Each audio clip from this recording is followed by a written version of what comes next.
السلام علیکم ناظرین، آج کا سچ کے ساتھ میں ہوں ندیم حسین۔ سپریم کورٹ کو جو صدارتی ریفرنس بھیجا گیا تھا، آج سپریم کورٹ نے اس کے اوپر اپنی رائے دے دی ہے۔ سپریم کورٹ کا یہ کہنا ہے کہ سینٹ کے انتخابات آئین اور قانون کے مطابق ہوں گے، لیکن انہوں نے ایبسولیوٹ سیکریسی کے لفظ کو بھی ایڈریس کیا ہے اور الیکشن کمیشن آف پاکستان کو ہدایت کی ہے کہ وہ ایسے مؤثر اقدامات کرے کہ جس کے نتیجے میں الیکشن جو ہیں شفاف ہو سکیں، آزادانہ ہو سکیں، اور اگر اس میں کوئی گڑبڑ ہوتی ہے تو اس کا پتہ جو ہے وہ بھی لگایا جا سکے۔ اب یہ الیکشن کمیشن جو ہے اس کے اوپر منحصر ہے کہ وہ اس حوالے سے کیا کرتا ہے۔ یہ بھی دیکھنا ہے کہ سپریم کورٹ کی یہ رائے جو ہے یہ اس سینٹ کے انتخابات کے اوپر بھی لاگو ہوگی، جس کو اب 2 دن رہ گئے ہیں، اور کیا الیکشن کمیشن آف پاکستان جو ہے، جو یہ بات کہی جا رہی ہے کہ بیلٹ پیپر جو ہے اس کو کسی اس نوعیت کا پرنٹ کیا جائے کہ اس کے اوپر کوئی نمبر یا کوئی ایسا نشان دے دیا جائے کہ جس کے نتیجے میں ووٹ تو سیکرٹ رہے، لیکن بعد میں اگر کسی کو اس کے اوپر اعتراض ہو تو پھر الیکشن کمیشن آف پاکستان جو ہے وہ یہ جان سکے کہ کس نے یہ ووٹ دیا تھا۔ اس حوالے سے اب ایک بحث جو ہے وہ چھڑ گئی ہے، اور ظاہر ہے کہ جب تک الیکشن کمیشن اس حوالے سے کوئی موقف واضح نہیں کرتا یہ سلسلہ جاری رہے گا۔ آج پاکستان تحریک انصاف کے ایک بڑے مؤثر اور طاقتور وزراء پر مشتمل ایک وفد نے الیکشن کمیشن میں چیف الیکشن کمشنر سے ملاقات کی، اور اس کے بعد انہوں نے کہا کہ انہوں نے چیف الیکشن کمشنر جو ہیں ان کو آفر کی ہے کہ اگر وہ کوئی اقدام کرنا چاہتے ہیں تو تمام سہولیات ہمارے پاس دستیاب ہیں اور ہم وہ ان کے ڈسپوزل پہ دے سکتے ہیں۔ اس کے ساتھ ساتھ مسلم لیگ نواز جو ہے ان کے بھی ایک طاقتور وفد نے سابق وزیر اعظم شاہد خاقان عباسی کی قیادت میں چیف الیکشن کمشنر سے ملاقات کی، اور ان کے سامنے جو ہے وہ اپنی معروضات جو ہیں وہ رکھی ہیں۔ چونکہ سپریم کورٹ آف پاکستان یہ کہہ رہی ہے کہ سیکریسی جو ہے وہ مطلق نہیں ہو سکتی ہے، اب یہ ایبسولیوٹ کا لفظ بھی استعمال ہو گیا ہے، بیلٹ کا لفظ بھی استعمال ہو گیا ہے، اور اس کو لے کر پاکستان تحریک انصاف یہ موقف اختیار کر رہی ہے، اور اٹارنی جنرل خالد جاوید خان بھی یہ بات کہہ رہے ہیں کہ ہم نے جو مانگا تھا وہ ہمیں مل گیا ہے، اور اب اس امر کی نشاندہی ہو سکے گی کہ ووٹ جو ہے وہ کس نے کس کو دیا ہے۔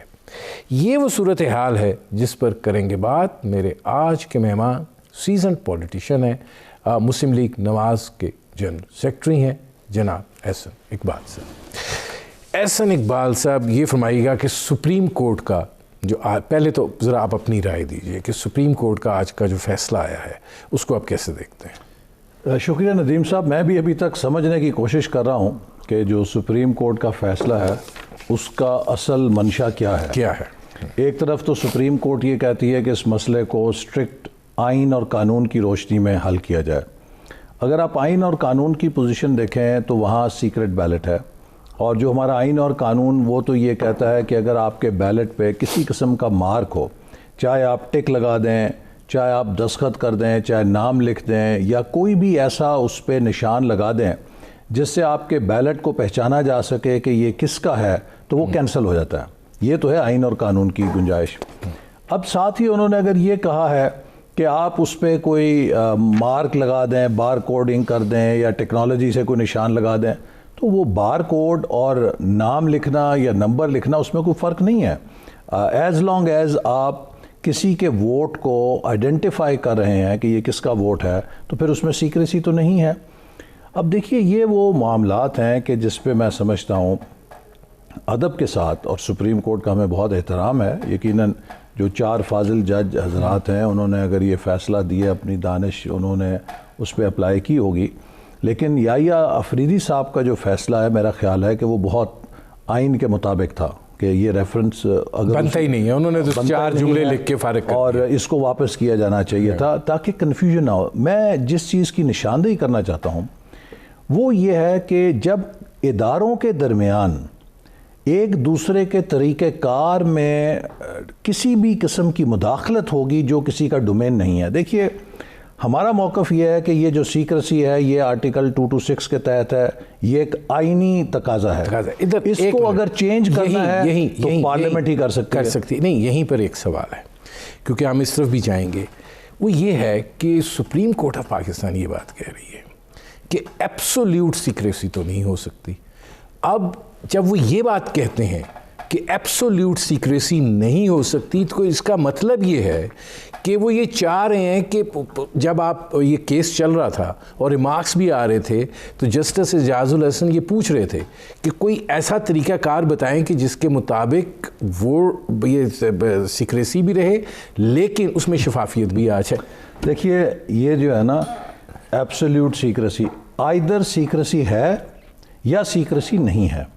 دیکھیے جو خفیہ ووٹ ہے اس کے کیا میرٹس ہوتے ہیں, یہ کسی ایک خاص وقت کے لیے نہیں ہوتا. میں آپ کو ایک مثال دیتا ہوں کہ مثال کے طور پہ ہمارے ہاں کوئی ہٹلر پیدا ہو جاتا ہے اور وہ اپنی طاقت کے ساتھ پارٹی کو جھونک رہا ہے ایک خاص قسم کے فیصلوں میں, اور پارٹی کے اندر اس مطلق و نانیت کے خلاف بغاوت ہے.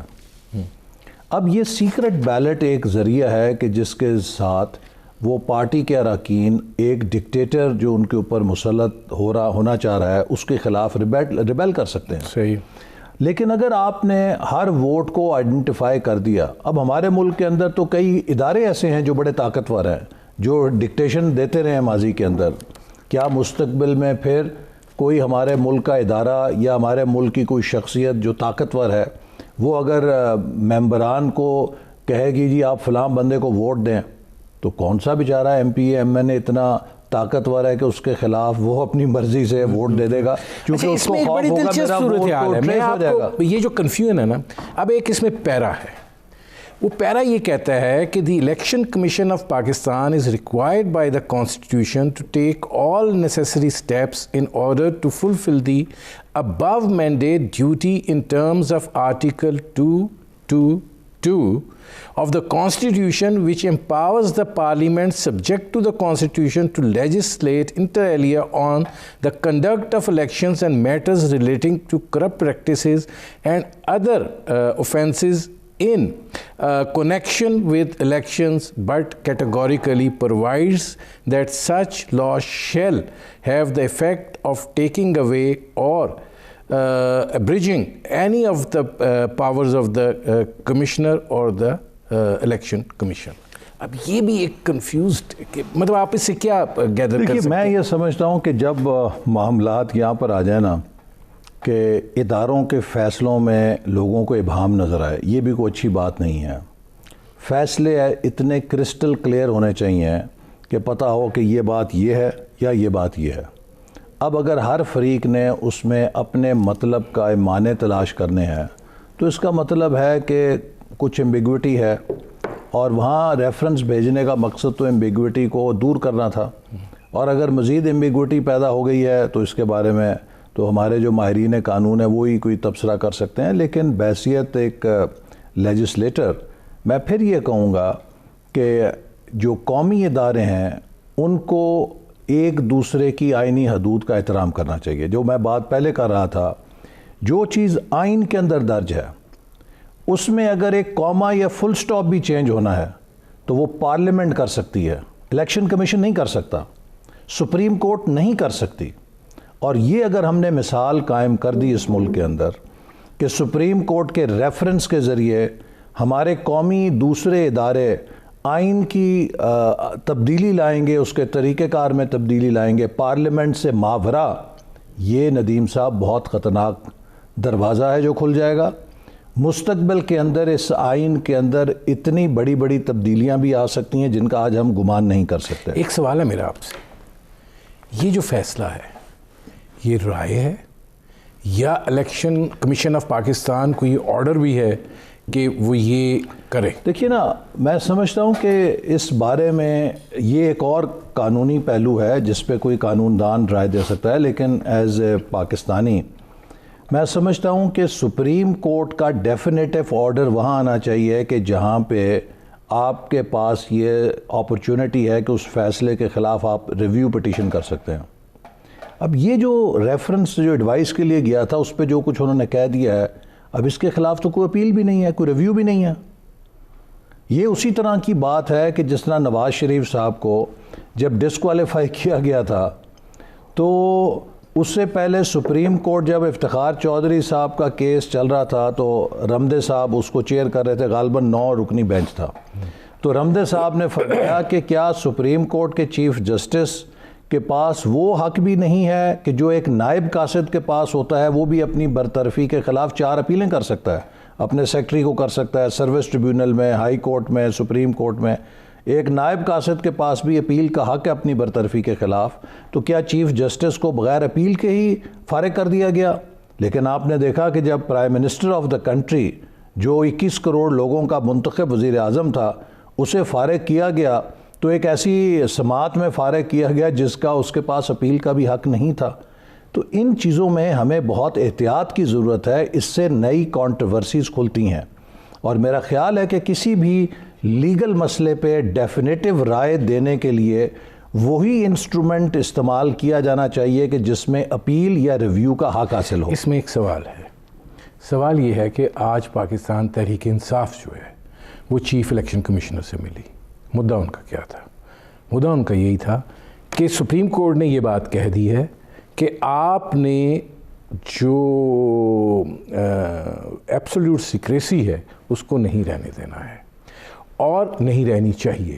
اور وہ جو بار کوڈ ہے یا کوئی نمبر ہے یا کوئی ایسی چیز ہے, یہ آپ کو سپریم کورٹ کی طرف سے ہدایت ہے, لہٰذا آپ کو یہ کرنی ہے. آپ کا وفد بھی جا کے چیف الیکشن کمیشنر سے ملا, آپ کا کیا موقف تھا؟ آپ کیا سمجھتے ہیں؟ ہم تو سمجھتے ہیں کہ اگر آئین کے اندر یہ لکھا گیا ہے کہ بیلٹ سیکرٹ ہونا چاہیے تو اس پہ چاہے آپ بار کوڈ لگائیں, چاہے آپ نمبر لگائیں, چاہے ووٹ دینے والے کا نام لکھ دیں, تینوں چیزوں میں کوئی فرق نہیں ہے. یہ ٹیکنالوجی سے کیا فرق پڑے گا؟ کیا جب آپ کسی ووٹ کو شناخت کر سکتے ہیں کہ کس کا ووٹ ہے, دین دیر از نو سیکرٹ بیلٹ. تو اس لیے اگر یہ منشا آئین بنانے والوں کی یہ ہے سیکرٹ بیلٹ ہو, اور سیکرٹ بیلٹ کا جو پرپز ہے وہ صرف اس لیے نہیں ہے کہ کوئی خرید و فروخت نہ ہو یا اس کے اوپر آپ قدغن لگانا چاہتے ہیں. میں نے آپ کو کہا نا کہ سیکرٹ بیلٹ کا یہ بھی مقصد ہے کہ کوئی پارٹی کے اندر مطلق العنان نہ بن جائے. اگر سب کے ووٹ آپ ڈسپلے کریں گے تو ایک ایسا پرائم منسٹر یا ایک ایسا چیف منسٹر کہ جو ایک ڈکٹیٹر ہے, اس کے اندر پارٹی کے اندر کسی قسم کی آپ ڈائسنٹ کو ختم کر دیں گے. نہیں, احسن اقبال صاحب یہاں پہ پھر ایک سوال ہے. آپ یہ نہیں سمجھتے کہ پنجاب میں جو کچھ ہوا ہے وہ انڈائریکٹلی یہی ہے کہ جی طے کر لیا, بس وہ چودھری پرویز الہی صاحب پڑھ گئے, آپ کی لیڈرشپ بھی مان گئی, پیپلز پارٹی بھی مان گئی, بلا مقابلہ منتخب ہو کے اپنا اپنا حصہ لے کے. نہیں دیکھیے نا, وہاں پہ صورتحال فرق تھی. وہاں پر یہ تھا کہ ہمارے پاس اتنے ایم پی ایس تھے کہ ہم 200% جنرل سیٹ پہ اپنی 3 سیٹیں سیکیور کر سکتے تھے. وہاں جنرل نشستیں 7 تھیں, تو ہمارے حساب سے 3.5 سیٹیں ہماری بنتی تھیں. اور اگر ہم چوتھا امیدوار کھڑا کرتے تو یہ ممکن تھا کہ ہم کچھ ڈائسنشن اگر ہوتی یا کچھ لوگ ناراض ووٹ دیتے تو ہمارا چوتھا جیت سکتا تھا. لیکن ہم نے یہ فیصلہ کیا کہ ہم وہاں پر اپنی 3 نشستوں کو 200% سیکیور رکھنا چاہتے ہیں, جو ہمارا ایک حق بنتا ہے. تو ہم نے جو فالتو ووٹ تھے وہ تینوں کے ساتھ ایکسٹرا ان کی پیڈنگ کر دی تاکہ یہ اس میں کوئی کمی نہ رہ جائے. اگر کوئی 2-4 آگے پیچھے بھی ہوں تو ہر قیمت پہ ہمارے 3 ووٹ نکل جائیں گے. جب گورنمنٹ سائڈ نے یہ دیکھا کہ ان کے 3 ووٹ پکے ہو گئے ہیں, ان کی 3 نشستیں پکی ہو گئی ہیں اور ان کے لیے 4 سے 5 کرنے کا کوئی امکان نہیں رہا, تو انہوں نے بھی اپنے فالتو جو کینڈیڈیٹ سے وہ وڈرا کر لیے, چونکہ وہ پھر ان کے لیے ہزیمت ہوتی, امبیرسمنٹ ہوتی کہ انہوں نے 4 کی بجائے 5 کینڈیڈیٹ کھڑے کیے اور 5واں ان کا ہار گیا. تو اس میں بنیادی چیز جس چیز نے فرق ڈالا وہ یہ ہے کہ پی ایم ایل این کے اندر یہ حکومت ڈائسنشن پیدا کرنے میں یہ فارمولہ نہیں چلا کہ 3.5 آپ کے, 3.5 پی ٹی آئی کے اور آدھا کاف لیگ کا, تو اس ملا کے کاف لیگ کو سیٹ دے دی گئی آپ سب کی طرف سے. اور یہ نہیں, وہ پیپلز پی ٹی آئی نے اپنے حصے سے کاف لیگ کو دی ہے. جو کاف لیگ کو سیٹ ملی ہے چوتھی, وہ پی ٹی آئی کے حصے سے ملی ہے.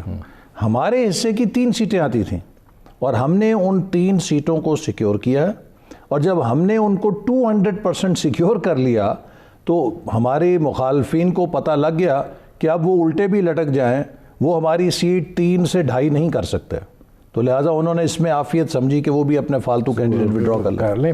ناظرین، مسلم لیگ نواز کے سیکرٹری جنرل احسن اقبال صاحب سے ہماری گفتگو جاری ہے۔ وقت ہوا ہے مختصر سے ایک مشہور بریک کا، ملتے ہیں اس وقفے کے بعد۔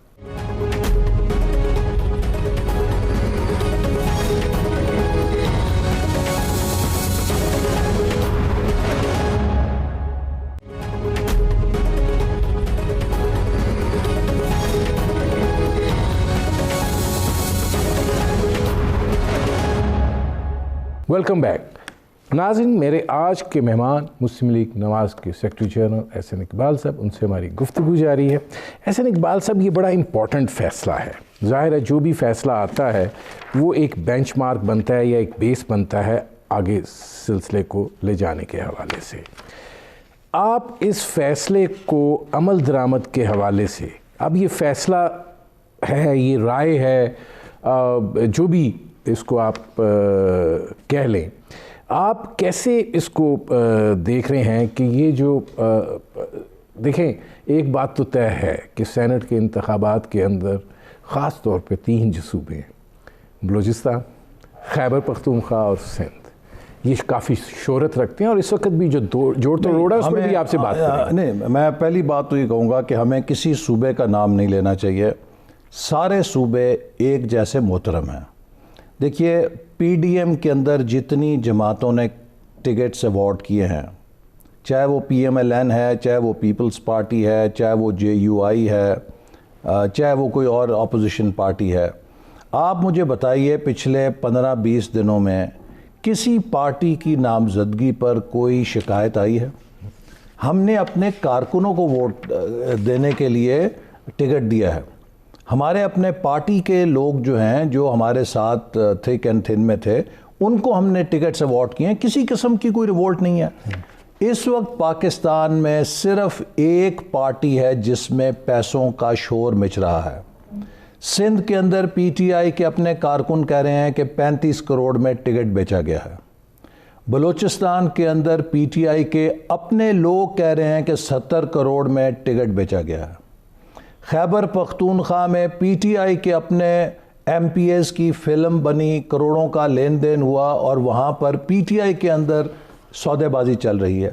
مجھے آپ بتائیے کہ ایک پارٹی جس کے اندر انٹرنل ریبیلین ہے، جس کے اندر انٹرنل ریوولٹ ہے، ایک پارٹی جس کی قیادت لوگوں پر پیسے لے کر امیدوار مسلط کرنا چاہ رہی ہے اور وہاں کے لوگ ان کو ووٹ نہیں دینا چاہ رہے، اس ایک پارٹی کے مسئلے کو قومی مسئلہ بنا دیا ہم نے، اور تو کسی پارٹی کا کوئی مسئلہ نہیں۔ مجھے بتائیں، کوئی مسلم لیگ نون پہ کسی نے شکایت کی کہ انہوں نے کروڑوں روپے دے کے کسی کو ٹکٹ دے دیا ہے؟ ہمارے جتنے امیدوار ہیں، وہ ساجد میر صاحب ہیں، بیچارے سفید پوش ہیں، عرفان صدیقی صاحب یہاں رہتے ہیں، سفید پوش ہیں، یہ مشاہد اللہ کا بیٹا افنان، وہ سفید پوش ہے۔ ہم تو کسی سرمایہ دار کو ہم نے ٹکٹ نہیں دیا۔ یہ کروڑوں کے ٹکٹ جو ہے، یہ پی ٹی آئی بیچ رہی ہے، فنڈ ریزنگ کر رہی ہے، پیسہ اکٹھا کر رہی ہے، اس سینٹ کو بیچ رہی ہے، اور الٹا وہی ریفارمر بنی ہوئی ہے۔ آپ سمجھتے ہیں کہ الیکشن کمیشن آف پاکستان جو ہے وہ اس الیکشن کے اندر، جو موجودہ سینٹ کا الیکشن ہے، اس کے اندر کوئی بار کوڈ یا کوئی شناخت؟ دیکھیے، میں آپ کو اس کی مثال دیتا ہوں نا، موٹر وے آپ کس طرح انفورسمنٹ کر سکتے ہیں؟ موٹر وے پہ آپ ڈرائیو کرتے ہیں، آپ سپیڈ لمٹ لگاتے ہیں۔ الیکشن کمیشن کی جو کیفیت ہے وہ موٹر وے پولیس والی ہے کہ وہ مختلف چیکنگ پوائنٹس کر سکتے ہیں کہ جہاں پہ وہ سپیڈ لمٹ دیکھیں کہ آپ کی سپیڈ ٹھیک ہے۔ کچھ لوگ ذمہ دار ہوتے ہیں، وہ یہ اندازہ کر کے کہ اس پہ مانیٹرنگ ہے، وہ 120 سے اوپر نہیں جاتے۔ کچھ لوگ پکڑے جاتے ہیں، بار بار چلان کراتے ہیں، غیر ذمہ دار ہوتے ہیں، لیکن وہ کتنے ہوتے ہیں؟ 2، 4، 5%۔ اب اگر کوئی ایک ریکلیس ڈرائیور ہے جو بار بار اوور سپیڈنگ کر رہا ہے، آپ اس کو بنیاد بنا کے موٹر وے پہ ڈرائیونگ پہ پابندی نہیں لگا سکتے، یا آپ یہ بھی نہیں کر سکتے کہ موٹر وے پولیس یہ نہیں کر سکتی کہ 400 کلومیٹر کے اوپر پوری مانیٹرنگ لگا دے۔ اس نے تو کوئی پوائنٹس پہ لگانی ہے نا۔ اب ہو سکتا ہے کہ کوئی شخص ان پوائنٹس پہ 120 پہ جا رہا ہے، بیچ میں وہ 140 بھی کہیں تھوڑی بہت کر لیتا ہے، تو آپ 100% کسی جگہ پہ مانیٹرنگ نہیں کر سکتے۔ Election commission can at best do کہ اس نظام کے اندر وہ دیکھے کہ کوئی اوپنلی بلیٹنٹلی وائلیشن نہ ہو، لیکن اب مجھے یہ بتائیں کہ جو یہ کہا جا رہا ہے کہ آپ بار کوڈ لگائیں، تو کیا پھر اس حساب سے تو پہلے الیکشن کمیشن کو اس کا نوٹس لینا چاہیے کہ بھئی یہ 35 کروڑ روپیہ کس نے خریدا سندھ میں سینٹ کا ٹکٹ، 70 کروڑ کا بلوچستان میں کس نے بیچا، وہ کون لوگ ہیں؟ اس صدارتی ریفرنس کے فیصلے کی روح سے بحیثیت ایک پولیٹیکل ورکر آپ کیا دیکھ رہے ہیں کہ الیکشن کمیشن کے پاس کیا آپشن ہے؟ دیکھیے نا، یہ ہم جیسے میں نے شروع میں کہا، اگر اداروں کو ایک دوسرے کو ہم نے کٹہرے میں کھڑا کرنا ہے، یہ پاکستان کے اندر انارکی ہو جائے گی۔ ہر قومی ادارے کو دوسرے ادارے کا احترام کرنا چاہیے۔ جب الیکشن کمیشن نے 2 دفعہ یہ رائے دے دی کہ یہ ایک سیکرٹ بیلٹ کا مسئلہ آئینی ہے، اس میں کسی قسم کی جو رد و بدل ہے وہ پارلیمنٹ کا اختیار ہے، میری ناقص رائے میں ادب کے ساتھ میں کوئی توہین عدالت نہیں کرنا چاہتا، جو یا آفریدی صاحب کا فیصلہ ہے میں اس کی تائید کرتا ہوں کہ سپریم کورٹ کو وہ ریفرنس واپس کر دینا چاہیے تھا کہ اگر یہ معاملہ جو سیاسی اور آئینی ہے، آپ اس میں کچھ چاہتے ہیں تو جائیے پارلیمنٹ کے پاس جا کے وہاں سے تبدیل کر لیں۔ آج شاہد خاقان عباسی صاحب نے کہا ہے کہ ٹھیک ہے آئیں بیٹھیں اصلاحات کرتے ہیں، آپ بیٹھنے کو تیار ہیں؟ دیکھیے، ہم نے ہمیشہ یہ کہا تھا کہ یہ جو حکومت پیس میل لیجسلیشن کر رہی ہے نا، جہاں میری دم پہ پیر آیا وہاں تو میں بیٹھنے کے لیے تیار ہوں، لیکن جو باقی پورا نظام ہے جہاں پہ میں نظام کو ٹویسٹ کر سکتا ہوں اس پہ میں بات کرنے کے لیے تیار نہیں ہوں۔ ہمارے گریونسز ہیں، 2018 کا الیکشن ہم سے چھینا گیا ہے۔ 2018 کے الیکشن میں بلیٹنٹ، جیسے ڈسکا میں آپ نے دیکھا، یہ ڈسکا اس کا ایک کرٹن ریزر ہے، اسی طرح ہم سے چھینا گیا۔ ہم چاہتے ہیں کہ اس پورے نظام کو دیکھیے 21ویں صدی آ گئی ہے نا ندیم صاحب، دنیا ہم پہ ہنستی ہے۔ ہم تو مثلا وہ حرکتیں کر رہے ہیں کہ جو آج کل یوگینڈا میں یا زمبابوے میں بھی نہیں ہوتی ہیں۔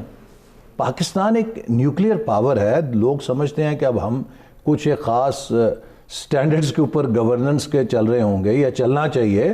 ہم ایک بڑا رسپانسبل ملک ہیں اور ہمارے پاس ایک بہت بڑی طاقت ہے، اور اگر ہم انسٹیٹیوشنل انارکی دکھائیں گے اپنے ملک کے اندر تو بیرونی دنیا ہمارے بارے میں خوفزدہ ہوگی کہ اب ان کے پاس اتنی بڑی طاقت ہے، ان کے فیصلہ سازی کے نظام کو دیکھیں، اس میں تو بڑی مسائل نہیں، تو الیکشن تک نہیں کرا سکتے۔ نہیں، اگر آپ یہ بات کر رہے ہیں تو یوسف رضا گیلانی کا جو الیکشن لڑنا ہے وہ بھی تو کہیں سے ایکسٹرا ووٹ پڑنا ہے نا، میں آپ کو بتاؤں اس میں بھی بہت ساری وہ چیزیں چل رہی ہیں، وہ ٹھیک نہیں ہیں۔ دیکھیے وہ کیوں، پی ٹی آئی کی حکومت ایک مائنورٹی گورنمنٹ ہے۔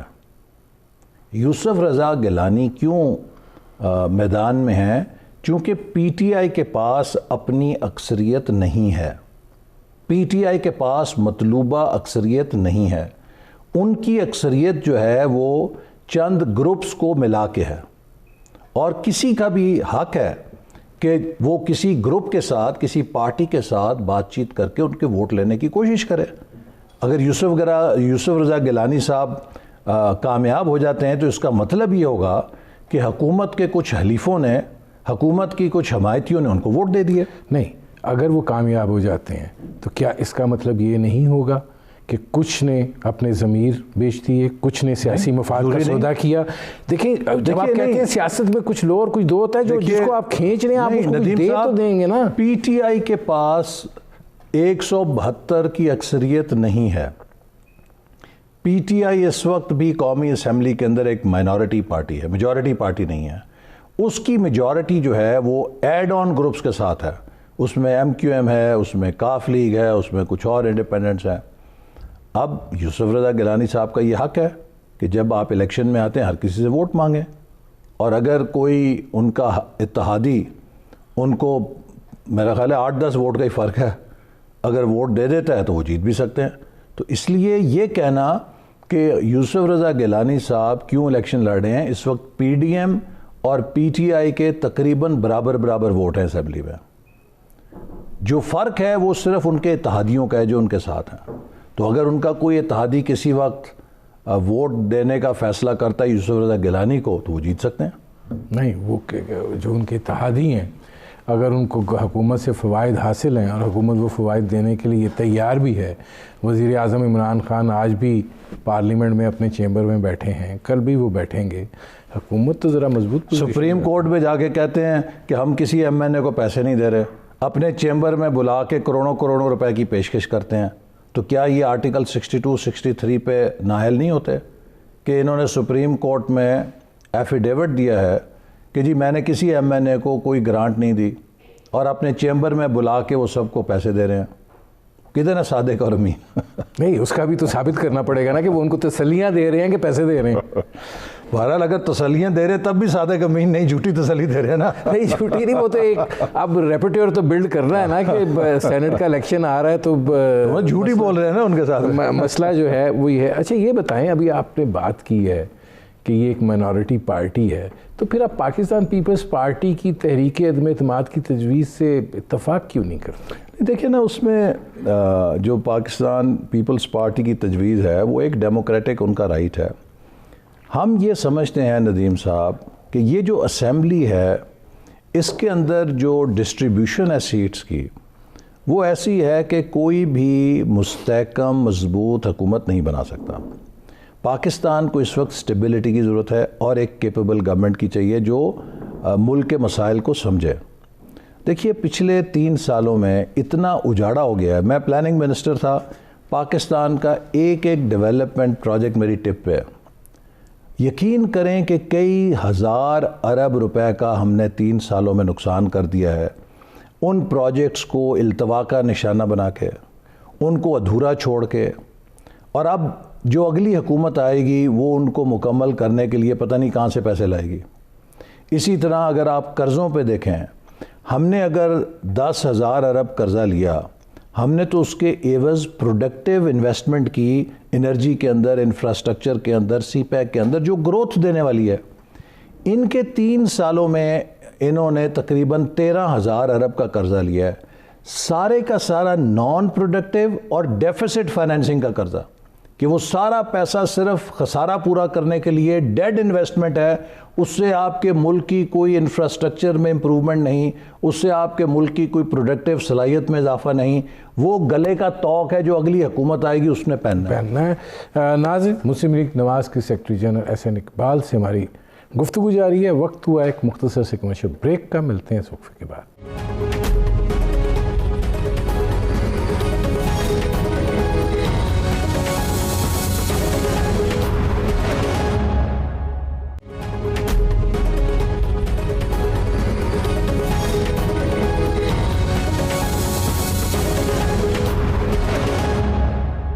Welcome back. ناظرین, میرے آج کے مہمان مسلم لیگ نواز کے سیکرٹری جنرل احسن اقبال, ان سے ہماری بات چیت جاری ہے. احسن اقبال صاحب, یہ فرمائیے گا کہ ظاہر ہے اب سینٹ کے انتخابات جو ہیں وہ ایک بہت بڑا ایشو بنے ہوئے ہیں, اور اس میں اب یہ سپریم کورٹ کا جو ریفرنس کے حوالے سے فیصلہ ہے وہ اپنی جگہ کے اوپر ہے. صدر صاحب نے یہ ریفرنس جو ہے یہ بھجوایا, آپ کی کیا رائے ہے اس حوالے سے صدر صاحب؟ میں سمجھتا ہوں کہ president Arif Alvi is a big disappointment. آپ دیکھیے اس سے پہلے انہوں نے ان کانسٹیٹیوشنل, جس کو ہائی کورٹ نے کہا ان کانسٹیٹیوشنل, الیکشن کمیشن کے 2 ممبرز تعینات کر کے ان کو زبردستی حلف دلوانے کی کوشش کی, جو کہ عدالت نے کہا کہ غیر آئینی اقدام تھا ان کا. وہ نوٹیفیکیشن ایشو کر دیا, نہیں کر سکتے تھے یہ. پھر آپ دیکھیے جسٹس قاضی فائز عیسیٰ کے معاملے میں ایک ریفرنس بنا دیا جس پہ انہیں جھاڑ بھی پڑی حکومت کو اور سب کو, اور وہ خفت ہوئی بڑی. پھر اب آپ آ جائیے جو یہ کراچی کے پاس آئی لینڈ ہے اس کا آرڈیننس ایشو کر دیا, جو پھر سینٹ نے اس کو مسترد کیا. پھر یہ ریفرنس بھیج دیا.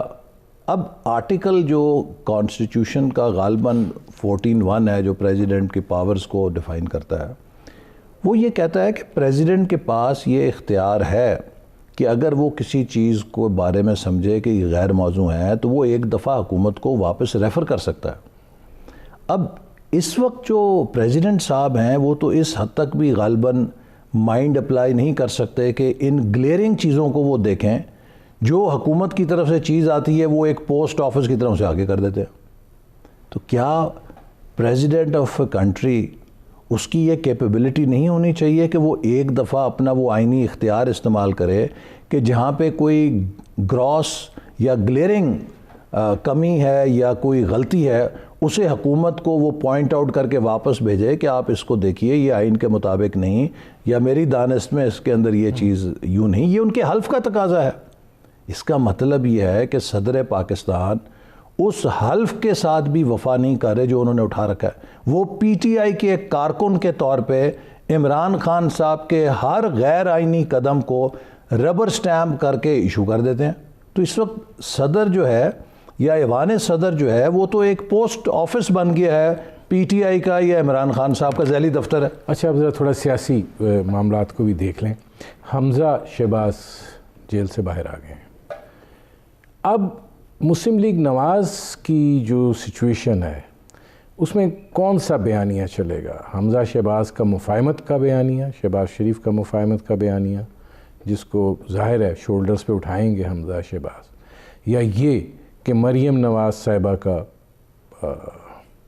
ٹکراؤ کا؟ دیکھیے اس وقت ایشو جو نواز شریف صاحب کا بھی موقف ہے اور جو پی ایم ایل این کا بھی موقف ہے، نہ ہمارا بیانیہ مزاحمت کا ہے نہ ہمارا بیانیہ مفاہمت کا ہے۔ ہمارا بیانیہ یہ ہے کہ 72 سال 73 سال گزر گئے ہیں، یہ ریاست نہیں چل رہی، یہ ریاست مستحکم نہیں ہو رہی، ہم سے جو پیچھے ملک تھے وہ ہم سے آگے نکل گئے ہیں، ہمیں ایک ری سیٹ کی ضرورت ہے، ہمیں ایک نئے ایکولیبریم کی ضرورت ہے جس کی بنیاد پاکستان کا آئین ہو۔ یہ ذمہ داری صرف سیاستدان کی نہیں ہے، یہ ذمہ داری ہر سٹیک ہولڈر کی ہے۔ نہیں، اس میں دیکھیں شہباز شریف صاحب کا جو موقف رہا ہے وہ یہ ہے کہ اسٹیبلشمنٹ کے ساتھ تعلقات استوار کر کے درمیانی راستہ نکالو اور آگے چلو۔ نواز شریف صاحب جو اس سٹیج پر اب پہنچ گئے ہیں وہ یہ سمجھتے ہیں کہ میں ایک منتخب وزیر اعظم ہوں تو ظاہر ہے کہ فوج جو ہے وہ میرے متحد ہونی چاہیے اور اس طریقے سے ہونی چاہیے جس طرح آئی جی پنجاب ہے۔ تو یہ صورتحال تو نہیں ہو سکتی، نہیں، اس کے لیے تو آپ کو پھر ایک گرینڈ ڈائیلاگ میں جانا پڑے گا۔ یہ آئی جی کی بات نہیں ہے۔ دیکھیے ہم سب کو، چاہے وہ وزیر اعظم ہیں، چاہے وہ چیف جسٹس سپریم کورٹ ہیں، چاہے وہ آرمی چیف ہیں یا وہ کوئی بیوروکریٹ ہے، ایشو یہ نہیں ہے کون کس کے متحد ہو، ہم سب کو آئین کے متحد ہو کے ہم سب آئین کا حلف لیتے ہیں۔ جو ایک فوجی افسر ہے وہ بھی آئین کا حلف لیتا ہے، جو ایک جج ہے وہ بھی آئین کا حلف لیتا ہے، ممبر آف پارلیمنٹ ہے وہ بھی آئین کا حلف لیتا ہے۔ ہم سب نے آئین کی پاسداری کرنی ہے۔ یہ it is not about egos کہ میری ایگو کیا کہتی ہے، آپ کی ایگو کیا کہتی ہے۔ دیکھیے اب جیسے میں نے پہلے کہا، کتنے دکھ کی بات ہے کہ ایک دنیا کی 7ویں ایٹمی طاقت آج اس کے ملک کے اندر لوگ 15 روپے کی روٹی کو ترس رہے ہوں۔ ایک ملک کی ایٹمی طاقت ہے، اس کے نوجوان جو ہیں وہ جوتیاں گھسیٹ رہے ہیں، ان کو نوکریاں نہیں مل رہی، اس کے اندر ویکسین لوگوں کو نہیں لگ رہی۔ آج ہم ایک نیوکلیئر پاور ہیں، ہم 1 کروڑ ویکسین آرڈر نہیں کر سکتے، ہم دنیا کے چندوں کے منتظر ہیں۔ بھیک کشکول پکڑا ہوا ہے، چین نے گفٹ دے دیا، وہ ہم نے لے لی ویکسین۔ اب وہ WHO کا جو الائنس ہے غریب ملکوں کے غریب غربوں کی مدد کرنے کے لیے، وہ ہمیں کوئی 10-15 ملین دے دے گا، وہ ہم لے لیں گے۔ بھائی یہ سوچنے کی بات ہے کہ ہم یہ میزائلوں کی جو اتنی نمائش کرتے ہیں اور ہم اتنے بڑے دنیا میں کہتے ہیں ایک نیوکلیئر پاور ہیں، ہمارا یہ بھی تو فرض ہے کہ اپنے لوگوں کو ایک اچھا معیار زندگی دیں، ان کے بنیادی حقوق محفوظ کریں، ان کے معاشی حقوق محفوظ کریں۔ جس ملک کے اندر اکنامک پراسپیرٹی نہیں ہوگی، اس کا نیوکلیئر اور ملٹری آرسنل بھی بیکار ہو جائے گا۔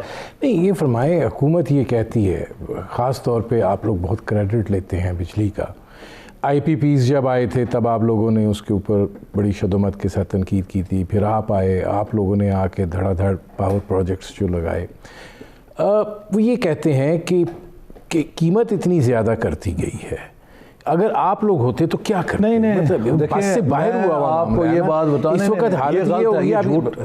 دیکھیے یہ جھوٹ بولتی ہے حکومت، ہم انہیں چیلنج کرتے ہیں کہ یہ ثابت کریں کہ ہمارا کوئی منصوبہ جو پاکستان کی ایوریج پاور جنریشن ہے، ہماری جو پاور جنریشن کی ایوریج ہے اس سے اوپر ہو یا اس کے برابر بھی ہو۔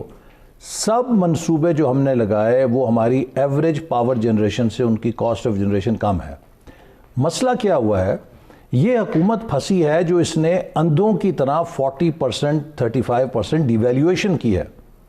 اس ڈیویلیویشن سے ہر چیز کی قیمت بڑھ گئی, را مٹیریل کی قیمت بھی بڑھ گئی, جو تیل ہے, ایندھن ہے, آپ سب امپورٹ کرتے ہیں, وہ ان کے لیے ناقابل برداشت ہو گیا ہے. اب جو ان کے حصے کے فیصلے ہیں جو انہوں نے بغیر سوچے سمجھے کیے ہیں, اور پاکستان کے لیے 2 فیصلے ڈیزاسٹر تھے, ایک ڈیویلیویشن کا اور دوسرا 13% پالیسی. میرا آپ سے ایک سوال ہے, آپ یہ مجھے بتائیں, آپ کو کیا لگتا ہے کہ ڈالر اس وقت اوور ویلیوڈ ہے؟ اگر اوور ویلیوڈ ہے تو اس کی ایکچوئل پرائس اس وقت کیا ہونی چاہیے؟ دیکھیے, جب ہم حکومت میں تھے اس وقت جو آئی ایم ایف کے لوگ بھی ہمیں آ کر بتاتے تھے, جب 104 روپے کا تھا, ان کی ایکسپیکٹیشن یہ تھی کہ 115-20 از اے ویری فیئر پرائس. 160 روپے تو ہم نے دور دور تک نہیں سنی تھی کہ کسی نے اس کی ایویلیویشن کی ہو کہ 160 روپے اس کی قیمت ہے. ہوا یہ تھا کہ جو کرنٹ, میں پہلے بھی آپ کو بتا, لیکن مفتاح اسماعیل نے آ کے کیا کیا تھا, وہ کدھر لے گئے تھے؟ وہ نہیں, تو انہوں نے یہ تھوڑا سا کیا تھا نا, 115 تک کیا تھا, چونکہ ہم سے مطالبہ یہی تھا کہ 120 کے لگ بھگ آپ کر دیں تو that is a fair market value of روپیہ. اچھا, اب ہوا یہ تھا کہ جو کرنٹ اکاؤنٹ ڈیفیسٹ تھا, جس کو یہ بڑا چیختے ہیں, دیکھیے ندیم صاحب, کرنٹ اکاؤنٹ ڈیفیسٹ ہوتا ہے 2 طرح کا. یا ہوتا ہے وہ کنزمپشن بیسڈ کہ ہم نے بہت زیادہ امپورٹڈ کھانے شروع کر دیے ہیں, چیز آ رہی ہے, مشروبات آ رہے ہیں. دوسرا ہوتا ہے کرنٹ اکاؤنٹ ڈیفیسٹ اس لیے کہ پروجیکٹ انویسٹمنٹ, کہ آپ نے ترقیاتی منصوبے شروع کیے ہیں, اس میں پلانٹ مشینری بہت زیادہ آ رہی ہے. پلانٹ مشینری از اے ون ٹائم ٹرانزیکشن, جو ہی وہ پروجیکٹ مکمل ہوں گے وہ کھاتا بند ہو جائے گا. لیکن اگر آپ کے اندر ایک ڈسٹورشن ہے کنزمپشن کی, تو وہ ایک زیادہ پرماننٹ ڈسٹورشن ہوتی ہے, اس کو بند کرنا, اس نے بھی کنٹریبیوٹ کیا ہے, اس کو آپ کو روکنے کے لیے کچھ میجرز لینے پڑتے ہیں. انہوں نے پینک میں یہ سمجھے بغیر کہ یہ جو کرنٹ اکاؤنٹ ڈیفیسٹ ہے, جب پروجیکٹس ختم ہوں گے یہ ریشنلائز ہو جائے گا, یہ بند ہو جائے گا, انہوں نے ایمرجنسی بریک کھینچ دیے, 35-40% ڈیویلیویشن کر دی, جس نے ایک انفلیشن کی لہر پیدا کر دی. اس کو آف سیٹ کرنے کے لیے انہوں نے پالیسی ریٹ 13-13.5% پہ لے گئے. اس نے کاسٹ آف بزنس اتنی ہائی کر دی کہ پاکستان کا معیشت کا پہیہ ایک دم سٹینڈ سٹل ہو گیا. اب آپ یہ کہیں کہ اگر آپ معیشت کھڑی کر کے کہیں کہ ہم نے کرنٹ اکاؤنٹ ڈیفیسٹ ختم کر دیا ہے, تو یہ آپ کا کارنامہ نہیں ہے. آپ کی گاڑی کھڑی ہو اور آپ کہیں جی میں پیٹرول کا خرچہ بچا لیا.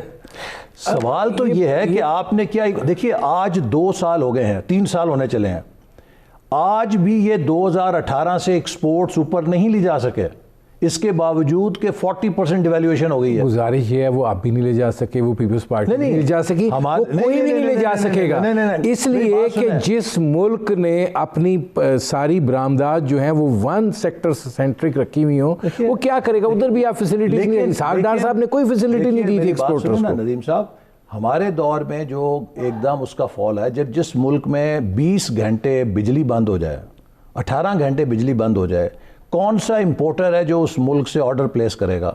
جس ملک میں ہر روز دھماکے ہونے شروع ہو جائیں, وہاں پہ تو کوئی نہیں کرے گا. ہمارے پہلے 2-3 سال اس کے نظر ہوئے جب ہم نے بجلی کو ریسٹور کیا, لا اینڈ آرڈر کو ریسٹور کیا. آپ کو پتہ ہے آخری سال 17% گروتھ تھی ایکسپورٹ کے اندر, 17% گروتھ تھی 2017 سے 18 کے درمیان. ایکچوئل ٹرمز میں تو نامینل نہیں, 17%. لیکن انہوں نے آتے ساتھ کہا جی اب ہم ڈیویلیویٹ کر رہے ہیں, اب دیکھیے یوں جائے گی, وہ بلکہ یوں چلے گی. کیوں؟ آپ نے وقت بڑا تھوڑا رہ گیا, بند کر دیا, جس سے کہ را مٹیریل آتا ہے. میرے پاس وقت تھوڑا رہ گیا, یہ فرمائیں, آپ لوگوں نے جلسے بھی کر لیے, تاریخیں بھی دے دیں, حکومت اپنی جگہ کے اوپر قائم ہے, اب آپ نے 26 مارچ کی لانگ مارچ کی ڈیٹ دی ہوئی ہے, کیا آپ حاصل کیا کرنا چاہ رہے ہیں؟ دیکھیے, حاصل صرف ایک چیز ہے, اسٹیٹس کو is not an option, business as usual is not an option. ہمیں ایک ریسیٹ چاہیے. یہ حکومت پٹ چکی ہے. اب سوال یہ نہیں ہے, آپ سمجھتے ہیں کہ اتنا مؤثر آپ لانگ مارچ کر پائیں گے کہ جس کے نتیجے میں آپ یہ جو اسٹیٹس کو کی تبدیلی کا دعویٰ کر رہے ہیں؟ انشاءاللہ مجھے امید ہے کہ آپ دیکھیں گے کہ جو لانگ مارچ پہ پورے ملک سے لوگ آئیں گے, اور اب یہ ایک ریلنگ کرائی بن گئی ہے. ہم تو جہاں جاتے ہیں, جس بازار میں, جس پبلک پلیس پہ, لوگ جھولیاں اٹھا کے کہتے ہیں کہ آپ ان سے نجات کیوں نہیں لے رہے, ہم مر گئے ہیں. آپ کو اندازہ نہیں کہ غریبوں کی بستیوں میں زندگی کیسے وہ کاٹ رہے ہیں. لوگ اپنے بچوں کو دودھ نہیں پلا سکتے، ان کے ماں باپ ان کے سامنے بیمار ہیں، وہ ان کی دوائی نہیں لے سکتے، جو 3 خوراکیں لیتا تھا وہ اپنے ماں باپ کو 2 خوراکوں پہ لے آیا ہے، جو 2 دیتا تھا وہ 1 پہ لے آیا ہے۔ لوگ ڈاکٹر کے پاس جانے کے پیسے نہیں رکھتے۔ آپ کی 90% پاپولیشن کا یہ حال ہے۔ یہاں پر جو اچھے لوگ ہیں، ویل ٹو ڈو ہیں، وہ کتنے ہیں پاکستان کے اندر؟ پاکستان میں جتنی ان ایکوالٹی پچھلے 3 سالوں میں بڑھی ہے اس کی کوئی مثال نہیں ہے۔ لیکن اور یہ جو انسٹیبلٹی ہے، نہیں، اسی وقت اس کا ریئیکشن تو نظر آنا چاہیے نا، وہ نہ آپ کے جلسوں میں اس طریقے سے دکھائی دیتا نہ جلوسوں میں۔ نہیں، آپ ہمارا ہر جلسہ دیکھیں، وہ بہت کامیاب ہے۔ ہر ریلی میں لوگ آتے ہیں، آ کے لوگ اپنی آواز سنا رہے ہیں۔ پولیٹیکل ورکرز ہی دکھائی دیتے ہیں یا وہ لوگ جن کو اکٹھا کیا جاتا ہے؟ نہیں، ایسی بات نہیں، عام آدمی بھی آتے ہیں، نوجوان آتے ہیں۔ آپ کسی ہمارے ریلی میں جا کے دیکھیے، ہر بندہ پریشان ہے۔ چلیے آپ ہمارے ریلی کو چھوڑ دیجئے، آپ کے ٹی وی والے ہی بازاروں میں جا کے انٹرویو کرتے ہیں لوگوں کا، وہ کیا کہہ رہے ہیں وہاں پہ؟ مجھے تو ابھی تک کسی پروگرام میں 10 میں سے کوئی ایک بندہ بھی ایسا نہیں سنائی دیا جس نے یہ کہا جی میری زندگی بڑی بہتر ہو گئی ہے۔ جتنے جو ٹاک شوز میں لوگ بازاروں میں جا کے لوگوں کا انٹرویو لیتے ہیں، 100 کا 100 بندہ کہتا ہے مر گئے ہیں ہم۔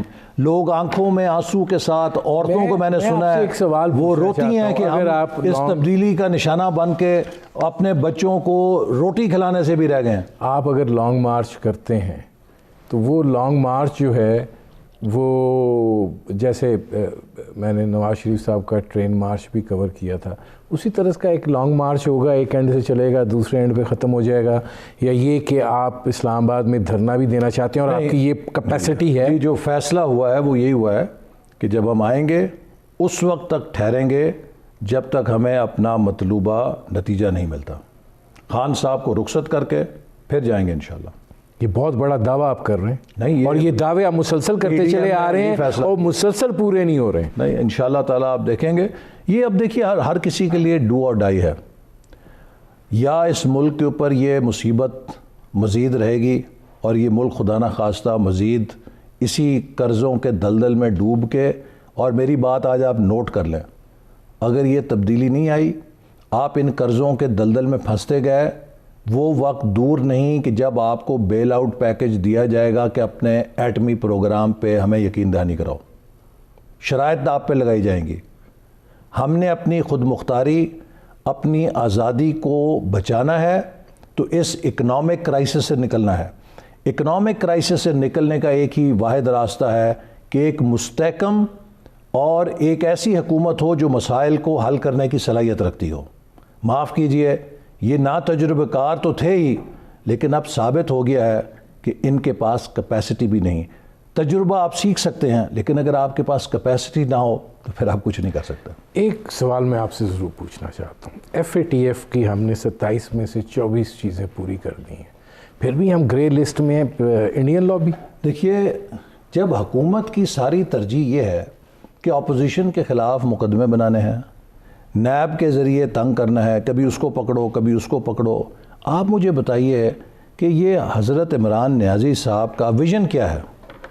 سوائے اس کے کہ میں چھوڑوں گا نہیں، میں NRO نہیں دوں گا، یہ سب ڈاکو ہیں۔